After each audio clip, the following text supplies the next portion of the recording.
针对着花莲光复乡的救灾，中央甲地方拢家己开设着家己的指挥所，记者会嘛家己讲家己的，引发着批评，讲一般鱼宝啊全头。行政院早起来召开着灾后抢救的记者会，花莲县政府第一届派人来参加。虽然也是无看到县长施真伟，也毋过总协调官罗建信处长甲花莲的代表陈建春一直咧沟通，双方是踏出着东台合作的第一步。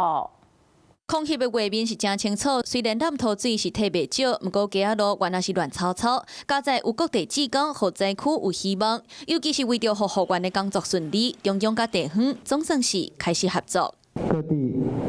进来的这个志工的导引，我们会导引到阿桃末跟大马膳食的这个配送，以大马村为例。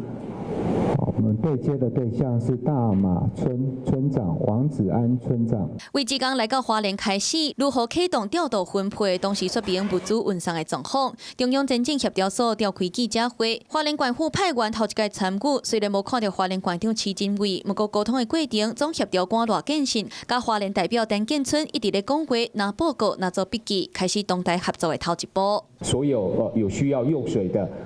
我们都非常感谢自来水公司全面在供应中，甚至是民间的水车也都前来，所有对花莲县政府的指教，我们都会虚心检讨，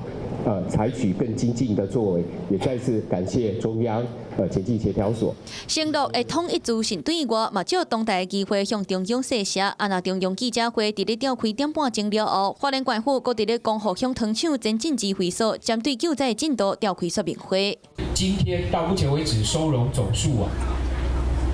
527人，比昨天我们在这里说明的547人已经有减少20人。不过最近的乱象，唔有物资的车上山防阻挡，佮有送便当的进度受影响，地区志工佮有灾民摇北岛。在接收资讯、联系、协调、派车、掌握数量，今天总量是25000个便当。那总统罗清德下令派国军兵力轮班投入灾后复原，望会当互光复乡伫咧中秋进前清理完成，互灾民恢复生活。Hello， 我是蒋欣梅。想要抢先掌握最及时的新闻资讯吗？赶快订阅、按赞、开启小铃铛，锁定华视新闻 YouTube 频道。